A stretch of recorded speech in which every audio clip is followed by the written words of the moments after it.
आप देख रहे हैं देश लाइव, देश की आवाज।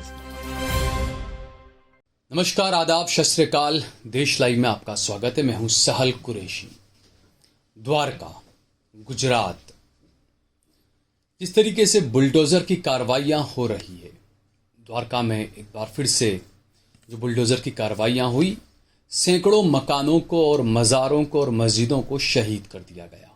सैकड़ों मकानों को तोड़ दिया गया, कई सारे मज़ार और मस्जिदों को शहीद कर दिया गया। अब यहाँ से सवाल उठने लगा कि जब गुजरात में विधानसभा के चुनाव होने वाले थे, उससे ठीक पहले अक्टूबर में भी द्वारका में इसी तरह की कार्रवाइयाँ हुई थी बुलडोज़र की। और उस वक्त मैंने कई अलग अलग न्यूज़ चैनल के टीवी डिबेट्स में कहा था कि ये सिर्फ हिंदू मुसलमान का मुद्दा बनाकर वोट लेने के लिए किया जा रहा है।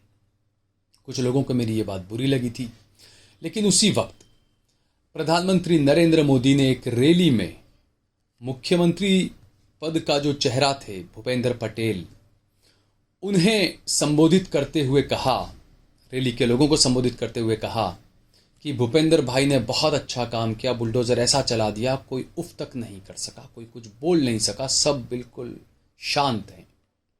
अब दोस्तों, ये शांत क्यों है, क्यों कोई नहीं बोल पाया? इस बात को मैंने खुद ने द्वारका जाकर महसूस किया। मैंने वहाँ के लोगों से बात की। लोग कैमरे पर आकर बोलने के लिए तैयार नहीं है। उनका कहना है कि हमें एसओजी वालों से डर लगता है, हमें पुलिस से डर लगता है, हमारे खिलाफ कार्रवाई की जाएगी, हमें फंसा दिया जाएगा। ये तमाम वहाँ के लोगों ने कहा और कैमरे पर कुछ भी कहने से वो लोग बच रहे थे। और ऐसा सिर्फ मैं ही नहीं बोल रहा हूँ, जमात-ए इस्लामी का एक डेलीगेशन भी गया था द्वारका के लोगों से बातचीत करने के लिए, क्योंकि वहाँ पर कई सारे बच्चे हैं। उनके स्कूलों को भी वहाँ पर बिल्कुल बंद कर दिया गया। बच्चों को कहा गया कि आप, उनके माता पिता से कहा गया कि आप आइए और अपने बच्चों का स्कूल लिविंग सर्टिफिकेट आकर स्कूलों से ले जाइए। बच्चों की पढ़ाई भी अधर में लटकी हुई है, जबकि पढ़ाई करना बच्चों का अधिकार है। अब ये लोग अगर सरकारी ज़मीन पर अतिक्रमण कर कर रह रहे थे तो सरकार को होना चाहिए था कि पहले इनका इंतज़ाम कुछ करे, लेकिन आरोप लगाया गया कि ये ड्रग्स का काम करते हैं। अब ड्रग्स का अगर काम करने में पकड़े गए हैं तो 2 साल पहले महज एक मुस्लिम व्यक्ति ड्रग्स के साथ पकड़ा गया था, उसके घर से ड्रग्स पकड़ा गया था, यह आरोप लगा। 2 साल पहले का ये मामला है। एक मुसलमान पकड़ा गया ड्रग्स में, लेकिन सामने दूसरी तरफ तकरीबन 9 हिंदू ड्रग्स में पकड़े गए। ये आरोप लगाया है वहाँ के कुछ मछुआरों ने। उन्होंने कहा है कि 9 हिंदू भी पकड़े गए हैं। अगर मुसलमानों के मकान पर ड्रग्स को लेकर अगर बुलडोजर चल सकता है, तो जो दूसरे समुदाय के, दूसरी जाति के जो 9 हिंदू पकड़े गए, उनके वहां पर बुलडोजर क्यों नहीं चला? दूसरा, कोर्ट के अंदर, क्योंकि पहले जब ये लोग कोर्ट में गए तो हाईकोर्ट ने स्टे लगा दिया। हाईकोर्ट ने कहा कि ये यहां पर तोड़फोड़ नहीं की जा सकती, लेकिन उसके बाद बताया गया कि सरकार एक एफिडेविट लेकर पहुंच गई। सरकार ने बताया कि भाई ये देश की सिक्योरिटी का, सुरक्षा का सवाल है और ये ड्रग्स का कारोबार करने वाले लोग हैं, इसलिए यहाँ से इन्हें हटा देना चाहिए। और हाईकोर्ट ने सरकार की इस बात को मान लिया और वहाँ पर तोड़फोड़ करने की इजाज़त दे दी, अतिक्रमण हटाने की इजाज़त दे दी सरकार को। ये वहाँ के लोगों ने बताया मुझे बातचीत में। अब दूसरा ये कि भाई अगर सुरक्षा के लिहाज से, क्योंकि जब कोई सर्कुलर जारी होता है तो सर्कुलर के अंदर वो पॉलिसी जो होती है सरकार की, वो सभी के लिए होती है। अब ऐसा तो हो नहीं सकता कि द्वारका के किनारे पर या पोरबंदर के दरिया किनारे पर रहने वाले मुसलमानों के लिए अलग पॉलिसी होगी और वहाँ पर रहने वाले हिंदुओं के लिए अलग पॉलिसी होगी। ऐसा तो हो नहीं सकता। पॉलिसी तो सबके लिए एक होगी। तो ऐसा कैसे हुआ कि वहाँ पर जो मुसलमान बस रहे थे उन्हें हटा दिया गया, जबकि वहाँ पर खारवा समुदाय के जो हिंदू बसते हैं उनके गाँव को वहीं पर रहने दिया गया, उन्हें नहीं हटाया गया। जब सुरक्षा के लिहाज से समुद्र किनारे पर अगर मछुआरे खतरा हैं तो फिर सभी मछुआरे खतरा होंगे। क्या आपकी गाइडलाइन में, आपके सर्कुलर में यह कहा गया है कि मुसलमान मछुआरे खतरा हैं, हिंदू मछुआरे खतरा नहीं है? ये भी एक सवाल है। जब जमात इस्लामी का डेलीगेशन जब साथ में चला, वहाँ पर लोगों से बातचीत की जमात इस्लामी के डेलीगेशन ने, उन्होंने क्या कुछ कहा, क्या अनुभव उनका रहा, लोगों से क्या बातचीत हुई, क्या कहा, वो आप पहले सुनिए। कल हम लोगों का पोरबंदर के पास नवादरा, हर्षबंदर, द्वारका, भोगात, ये इलाकों में दौरा हुआ। उसमें जो है हमने देखा है कि सरकार की तरफ से एक गलत इल्ज़ाम लगा के लोगों के ऊपर कि ड्रग्स कोई किसी शख्स ने ड्रग उतारा था और वो 2 साल पहले का वाक़या था, और उसको ही बहाना बना के पूरे इन इलाकों में 3000 लोगों को विस्थापित किया। 3000 लोगों के घरों को बुलडोज़र से गिरा दिया गया। हम उनसे मिलने के लिए पहुंचे कि उनके साथ हम अपनी संवेदनाएं पेश करें, उनके साथ ढारस बंधाएं, मगर वो इतने खौफजदा थे, पुलिस का डर उनके ऊपर इतना था, सिस्टम का डर इतना था कि जिसकी वजह से वो हमसे बात करना को भी तैयार नहीं थे। हमने जो वहाँ देखा कि अगर सरकार को किसी डेवलपमेंट का काम करना होता है तो कोई डिमोलिशन होता है तो उससे पहले होता है कि जिन लोगों को विस्थापित किया जाता है उनको नई जगह पे फिर से रिहेबिलिट करना चाहिए। मगर ये सारा कुछ नहीं हुआ और एक बहाना बनाया गया कि यहाँ ड्रग्स उतारा जाता है, और ड्रग्स की वजह से पूरे किसी एक की गलती की वजह से 3000 फैमिलीज को विस्थापित कर दिया गया। इसकी वजह से कोई किसी का घर टूटता है तो खाली वो घर से वो लोग एक फैमिली विस्थापित नहीं होती है, उसके साथ बहुत सी सारी चीज़ें होती हैं जो उसको असरअंदाज हो। उनके बच्चे जो हैं स्कूलों से जो है एजुकेशन से वो महरूम रह गए। एजुकेशन की नहीं होने की वजह से अभी एग्जाम्स आ रही हैं, वो बच्चों को सर छुपाने की जगह नहीं है, वो कैसे स्कूल की अपनी तैयारी करेंगे। ये एक सवाल हम सरकार से पूछना चाहते हैं। आपको डेवलपमेंट करना था तो उनके लिए कोई इंतजाम करना चाहिए था। दूसरी बात यह है कि खौफ उनके अंदर डाला गया है। उनकी बोटें जो हैं, जो लाइसेंस वाली बोटें हैं, सरकार की तरफ से, मैरीटाइम बोर्ड्स की तरफ से लाइसेंस दिया गया है, उसके बाद भी उनको समंदर में पार्किंग के लिए जगह नहीं दी गई। किसी और जगह जाते हैं तो पुलिस उनको, जो वहाँ के गाँवों के लोगों को जो उश्केरती है, उनके अंदर उनको प्रोवोक करती है कि ये लोग जो है ड्रग्स उतारने वाले हैं और इनको जो आप जगह देंगे तो हम आपको भी करेंगे। तो वो लोग दरिया में भी उनके लिए जगह नहीं, जबकि वो लाइसेंस होल्डर है, सरकार के कानून के मुताबिक वो माछीमारी करते हैं। ये सरकार का जो कदम है बहुत ही खौफजदा कदम हमको लगा, और इससे जो है जो लोगों के अंदर एक खौफ का माहौल बना हुआ है, लोग हमसे बात करने को तैयार नहीं है। मर्द के साथ औरतें होती हैं, बच्चे होते हैं, वो कैसे, अभी आगे जाके रमजान का महीना शुरू हो रहा है कल से, उनको रमजान रोजे कैसे रखेंगे, वो अपना चूल्हा कैसे जलाएंगे। ये सारे सवाल सरकार से पूछना चाहते हैं कि सरकार जो है डेवलपमेंट करना चाहती है, उसके सामने इस तरह के जो जुल्मी उन्होंने जो कदम उठाया है ये बहुत ही निंदनीय है। तो सुना आपने दोस्तों, इरशाद बेग मिर्जा भी यही बता रहे हैं कि लोग काफी खौफजदा हैं, लोग बोलने से, बात करने से डर रहे हैं। वो ये भी बता रहे हैं कि बच्चों की जो पढ़ाई है उसका क्या, कई सारे बच्चे वहाँ पर तकरीबन 3000 लोग जो बेघर हो गए हैं, उनके बच्चे हैं, उन बच्चों की पढ़ाई का क्या होगा। इम्तिहान का, परीक्षा का वक्त चल रहा है। लोगों ने तो ये भी कहा कि वहाँ पर जितने भी जो मछुआरे हैं वो अपने बच्चों को 7 से ज़्यादा पढ़ा ही नहीं सकते, क्योंकि 7 से ज़्यादा पढ़ाने के लिए वहाँ पर स्कूल ही नहीं है। 8वीं 9वीं 10वीं 11वीं 12वीं के लिए स्कूल नहीं है वहाँ पर, और उसके लिए उनकी बच्चियों को अगर 7वीं के बाद अगर पढ़ना होता है तो 15-20 किलोमीटर दूर जाना पड़ता है। वहाँ पर आप समझ सकते हैं कि कोस्टल इलाके जो होते हैं वो ज़्यादा डेवलप नहीं है, वहाँ पर आना जाना तमाम चीज़ें बड़ी मुश्किल होती है। और ऐसे में बच्ची आखिरकार कैसे पढ़ने जाएगी? 8वीं क्लास की बच्ची 15-20 किलोमीटर कैसे जाएगी अकेली? क्योंकि उसका भाई मछुआरा, उसके पिता मछुआरे, वो चले जाते हैं बोट पर मच्छियाँ पकड़ने के लिए, तो बच्ची को लाना ले जाने का ये काम कौन करेगा? तो ये तमाम गुजरात मॉडल है, आप देखिए दोस्तों।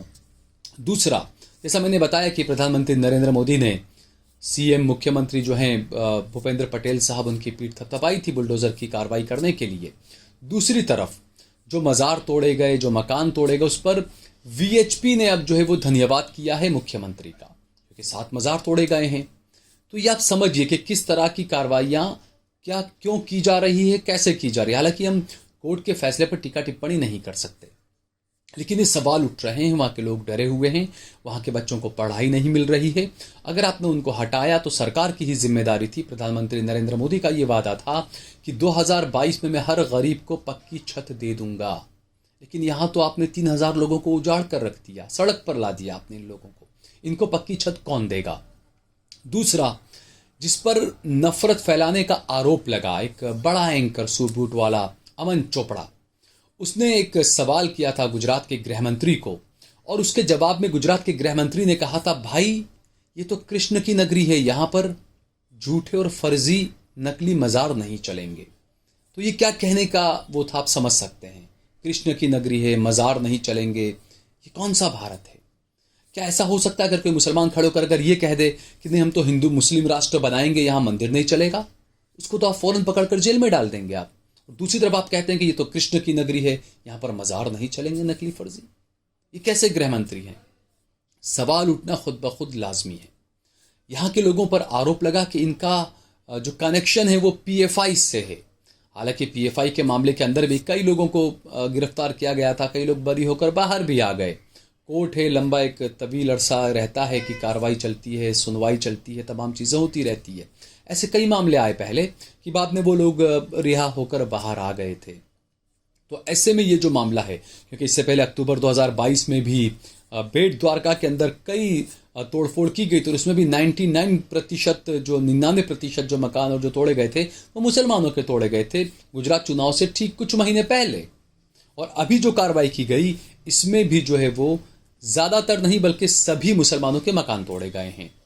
अब ये सवाल उठना लाजमी है कि अभी इस वक्त 7 मज़ार शहीद किए गए, कई सारी मस्जिदें शहीद की गई, और वीएचपी ने इसे लैंड जिहाद बताया है। वीएचपी ने कहा है कि ये लैंड जिहाद है, और भूपेंद्र पटेल ने बहुत अच्छी कार्रवाई की है और यूपी के मुख्यमंत्री से ज़्यादा अच्छी कार्रवाई की है, ये कहना है विश्व हिंदू परिषद का। इसको लेकर विश्व हिंदू परिषद ने बाकायदा एक ट्वीट भी किया है। तो यहाँ आप देख सकते हैं कि इस्लामोफोबिया जो है वो भारत में किस तरीके से बढ़ रहा है, और सरकारें विकास के नाम पर, सुरक्षा के नाम पर किस तरीके से मुसलमानों को बेघर कर रही है, ये भी साफ नजर आ रहा है। क्योंकि पिछले कुछ सालों का हम डाटा उठाकर देखें तो नरेश, मुकेश, नीलेश नाम के भी कई व्यक्ति पकड़े गए हैं जो जासूसी कर रहे थे हमारे देश की आईएसआई के लिए। उन पर आरोप लगा, गिरफ्तार किए गए, उनके पास से कई सारे मोबाइल, कई सारे सिम कार्ड पकड़े गए। जम्मू कश्मीर के अंदर एक डीसीपी पकड़ा गया और उसके पास में से तो वहां के कई सारे नक्शे मिले। तो ये भी कई आरोप हैं, लेकिन आज वो डीसीपी बाहर है, अंदर है, कहाँ है, किसी को पता नहीं। क्या उस डीसीपी के घर पर बुलडोजर चलाया गया था? ये भी सवाल उठ रहा है। क्या वो सुरक्षा के नाम पर खतरा नहीं था? जब ये मछुआरे सुरक्षा के नाम पर आप खतरा बता रहे हैं, 2 साल पहले का एक मामला था, एक व्यक्ति ड्रग्स में पकड़ा आया था और आपने पूरी बस्तियों को वहां पर उजाड़ दिया इसके नाम पर। जबकि अदानी के पोर्ट से हजारों करोड़ रुपए का ड्रग्स पकड़ा गया। इस मामले में क्या हुआ? क्या बुलडोजर चला? किसी अधिकारी से पूछताछ हुई? किसी की गिरफ्तारी हुई? आपका इंटेलिजेंस इतना फेल्योर बढ़ा है इंटेलिजेंस का कि इतना 1000 करोड़ का ड्रग्स आया, आपको पता तक नहीं चला। वो ड्रग्स साउथ के किस व्यक्ति के नाम पर आया था, कौन था, क्या था, वो भी आपको जानकारी नहीं निकाल कर ला पाए। तो ये कई सवाल हैं दोस्तों कि आखिरकार नफरत फैलाने को लेकर किस तरीके से राजनीति की जा रही है। और द्वारका के जो एमएलए हैं, जो विधायक हैं, वो किस तरह के बयान देते हैं, ये भी हम सब देख रहे हैं। लगातार इस तरह की कार्रवाइयाँ की जा रही है, और मौजूदा जो कार्रवाई की गई वो नावद्रा, हर्षद, भोगात, इन जगहों पर कार्रवाइयाँ की गई है, और सैकड़ों मकान यहाँ पर शहीद कर दिए गए हैं और तमाम लोग सड़कों पर आ गए हैं। मछुआरों को पहले फाइनेंशियली तोड़ा गया कि जो उन्होंने जो मांगे की थी, उन्होंने जो कहा था कि भाई पहले हमें तमाम सुविधा दी जाए, तो सुविधा उनकी रोक दी गई। उन्हें दरिया में मच्छी पकड़ने पर पहले कहा गया कि पाबंदी लगा दी जाएगी, लेकिन उन सब के पास में अपनी बोट बनी हुई है, अपनी नावें हैं। तकरीबन 10-12 लाख की एक नाव बनती है। उस नाव को उन्होंने गुजरात सरकार के पोर्टल पर रजिस्टर किया हुआ है। वो लोग मच्छी पकड़ने जा सकते हैं, ये उनको परमिशन है। लेकिन जब वो मच्छी पकड़ने जाते हैं तो एक कानून ये है कि जब भी कोई मछुआरा मच्छी पकड़ने जाता है नाव लेकर, तो वो वापस से नाव लैंड वहीं पर करेगा जहां की उसको परमिशन है। अब वो परमिशन उनके पास में, नाव को लैंड करने की परमिशन आप दे नहीं रहे हैं। दूसरे जो लोग हैं, खारवा समाज के दूसरे जो लोग हैं, वो अपने पोर्ट पर इनकी नावों को आने नहीं देते हैं। तो सरकार का कई सारा झोलमाल यहाँ पर भी नजर आ रहा है। पहले फाइनेंशियल तौर पर तोड़ा गया, और उसके बाद में अब उनके मकान शहीद कर दिए गए। और नेताओं के इस तरह के बयान कि ये तो कृष्ण की नगरी है, यहाँ पर ये कैसे चलेगा, यहाँ मज़ार कैसे चलेंगे, जबकि ये बताया जाता है कि वहाँ के जो लोग हैं वो तकरीबन 150 सालों से वहाँ पर रह रहे हैं। कई मज़ार ऐसे हैं जो 200 साल पुराने मज़ार बताए जा रहे हैं, लेकिन अतिक्रमण के नाम पर हटा दिया गया। TV9 बताता है कि 1945 में वहाँ पर जो शासन कर रहे थे गायकवाड़ वंशज, उन्होंने वहाँ पर लोगों को बसाया था। तो क्या 1945 से पहले द्वारका में कुछ नहीं था? क्या लोग नहीं रह रहे थे?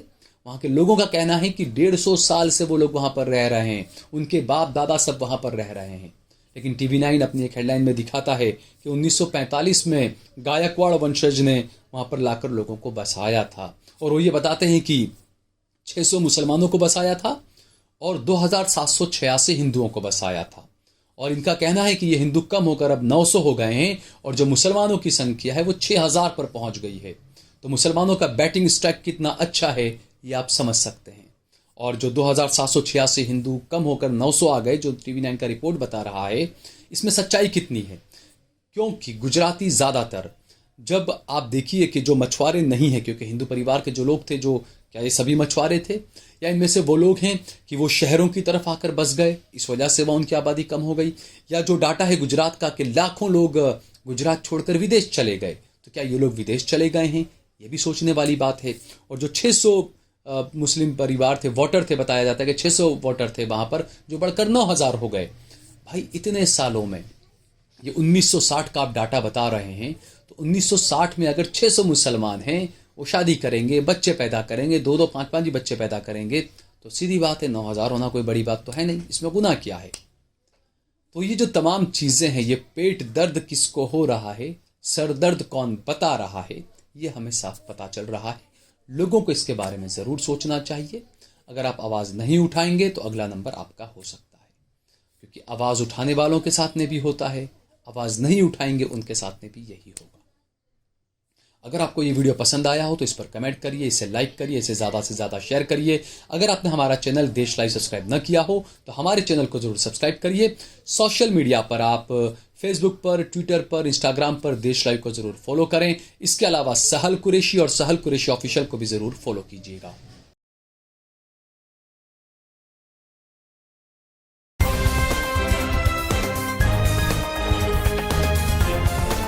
देश और दुनिया की तमाम छोटी और बड़ी खबरों के लिए हमारे चैनल को सब्सक्राइब करना न भूलें और बेल का बटन जरूर दबाएं।